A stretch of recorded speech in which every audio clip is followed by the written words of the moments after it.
Olia had trouble sleeping ever since we moved to this house. She would toss and turn or curl up into a ball under her blanket. Sometimes she would jump up in the middle of the night and turn on the VCR. Cartoons helped to take her mind off of the troubles we had with the move and our parents. And then Olia said she saw the giant flying monster outside her window. She became obsessed with it. Our parents did everything in their power. They tried every little trick to get rid of those ridiculous fears. Olia refused to sleep alone and didn't believe that the owl was just one of her nightmares. After last night, I was unsure what to make of my sister's words, what to think of it myself. Can nightmares be infectious? That night I couldn't get a wink of sleep and ended up thinking of what to expect from my new school. There were a couple of days left before the beginning of a new term. My imagination drew long, twisting hallways that led to a classroom full of kids. But all the students behind their desks were simply dark figures cut out using a template. Circular holes gaped in the middle of their faces, and pairs of eyes blinked inside those holes. It was as if some completely different creatures were looking at me from behind the flat black silhouettes. Their cruel glares filled with icy sneers.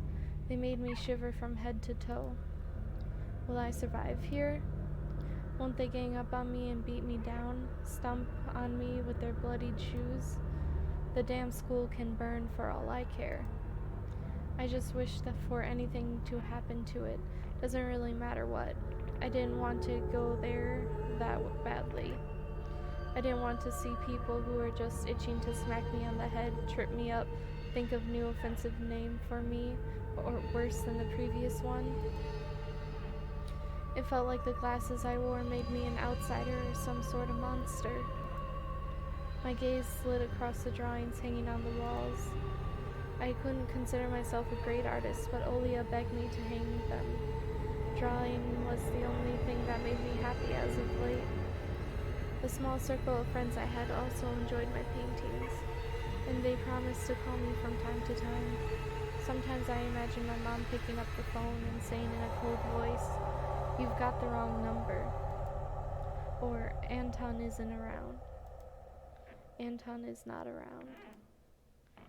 I imagine my future classmates lying in their beds just like me, listening to the howls of invisible werewolves outside their windows.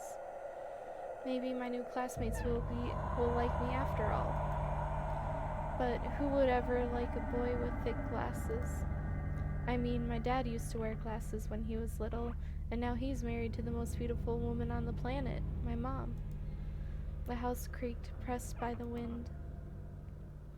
The condo we used to live in, a 9-floor concrete building, buzzed with the neighbor's drill, mumbled with a TV set from behind the wall, cried like a baby from the big family next door.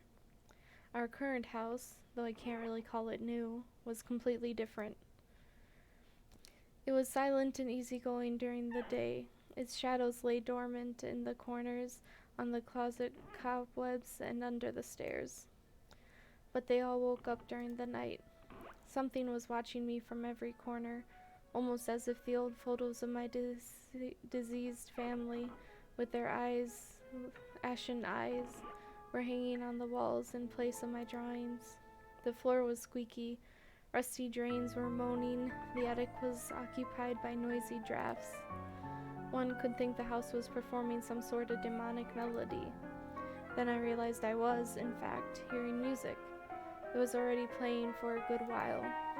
Somewhere on the edge of my perception I could hear a flute.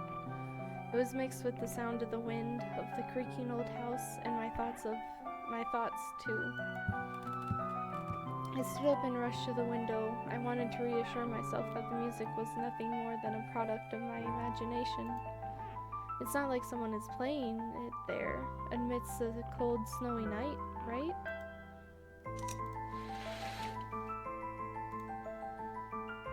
Someone was dancing in the field. Black silhouettes I could barely make out, with the dark forest as their backdrop. They jumped around, basked in moonlight, bumped into piles of snow, rolled around and crawled on all fours. Stories about wolves playing under the moon came to mind, but these were clearly not wolves. They stood upright at times, circled around, holding hands and whipping up snow, disappearing into the shadows for a brief moment and then coming back. Something bizarre was going on. Shadows dancing in the starless abyss made my imagination go wild, making me anxious at the same time. Suddenly, the music had stopped. The dancing shadows froze in place, and I could swear, piercing me with their eyes. One of the silhouettes immediately parted from the bizarre shadow carnival and sprinted across the field with great giant leaps. It glided on squeaky snow without leaving any prints until it was devoured by the pitch-black shadow of my house, which became even darker and thicker. My heart was jumping around like a bird inside a cage. I shut the curtains with a swift motion and stepped back toward the bed. They saw me. A freezing torrent of fear washed over me. I stood in the middle of the perfectly dark room and listened to some unwanted guests move and scrape around, looking for an entrance. The sound moved to the right, then circled the house. Now my guest should be at the front door. I jumped into the bed and covered myself with a blanket as if it could protect me. The shackles of fear locked my muscles.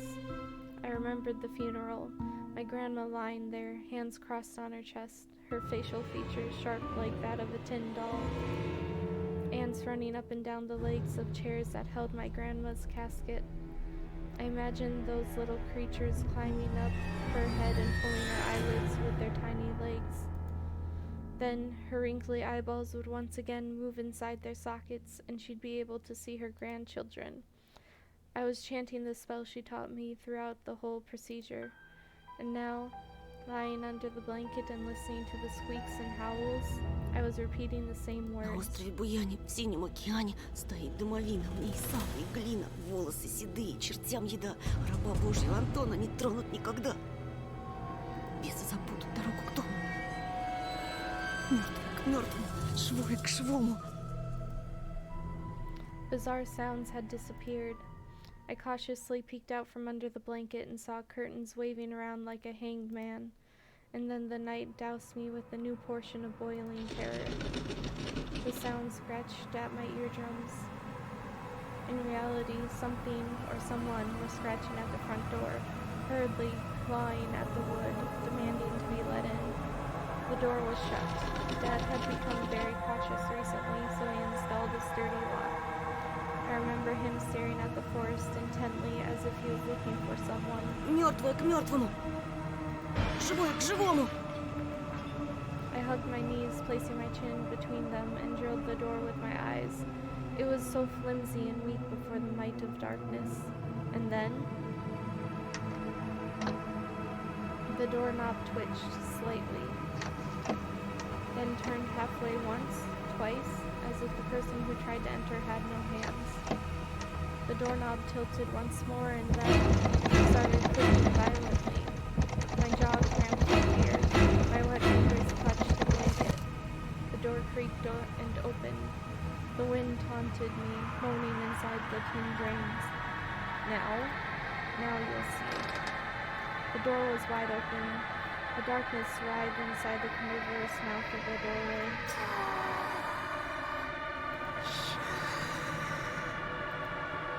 It was as if the night itself was calling out to me, flapping its black wings and squeaking with rusty hinges.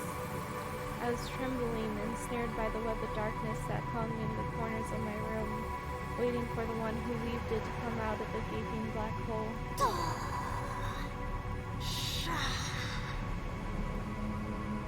My abdomen tightened and my chest rose up, ready to exhale a desperate scream.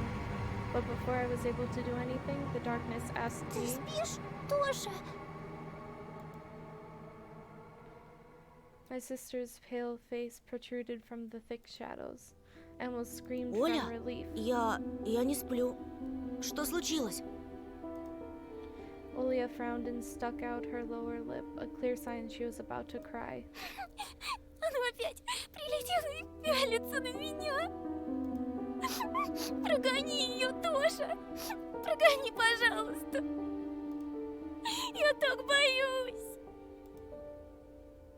The fear that was tormenting me just a minute ago crawled away and hid somewhere in my stomach. I needed to calm Olia down. Это был сон, глупая. Не пугайся. Сны не кусаются. Никто тебя не обидит. Olia sobbed. She was trying her best to believe me, but was I sure myself? У меня есть идея. Пойдем к тебе в комнату, видик посмотрим. Спящую красавицу, например. Тебе же нравится этот мультик? Почему у спящей красавицы принца у меня эта страшная птица? That question took me by surprise. Ладно, давай посмотрим Золушку. My thoughts became tangled, fuzzy. What was that? What studied me with its eyes while dancing feverishly under the moon? The darkness was clinging to the window, and it couldn't be fooled by my grandma's old chants. It couldn't be satisfied with the feast of lard and long ashen hair. Тоша, ты идешь? Да, сейчас. Already saw this one. Still, the noise is so bad.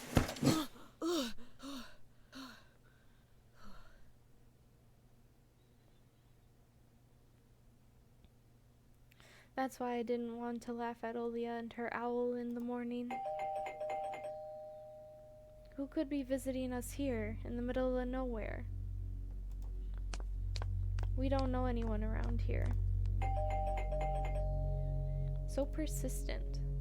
I felt extremely unsettled just from a silly thought of our morning guests could have come from the woods. I could barely hear voices coming from the front door. My mind was urging me to hide in the closet, under the table, behind the curtains where Olia always hides. Тоша, подойди-ка сюда.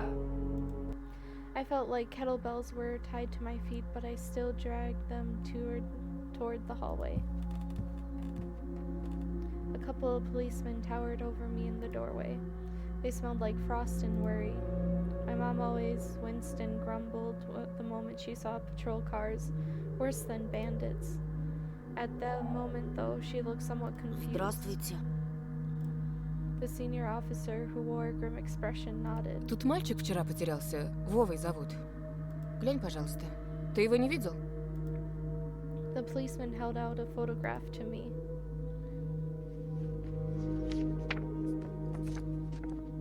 There was a ginger boy around the age of elementary school, pictured with a wall carpet as the backdrop. He had a striped cat in his hands and wore a wide smile. Нет. Точно? Посмотри внимательней. Где мне его видеть? Я тут никого не знаю, да и из дома-то почти не выхожу. А может, видел в окно? Да, у тебя ведь окна на лес. The window. Нет, не видел. Ясно. He sounded tired, but his eyes, his stare, long and heavy, was full of suspicion. I squirmed unwittingly under the weight of guilt which his giant shadow cast over me. The policeman finally tore his eyes from me and glanced over the hallway, the stairway, and the cracks in the ceiling, which I haven't noticed before for some reason. Вы, кстати, как на новом месте? Попривыкли уже? Понемногу, только вот дочка маленькая по городу скучает. Скучает, значит.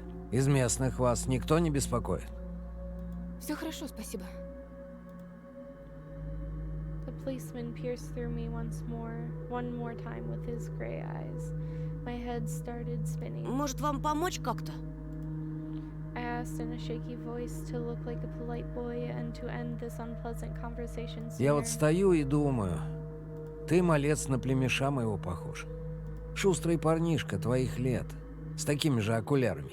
Все книжками зачитывался, детективами. Looks like I have to end this episode here. Unfortunately, we haven't gotten into anything new yet, but hopefully sometime soon. Okay, I hope you enjoyed, and I hope you have a nice rest of your day.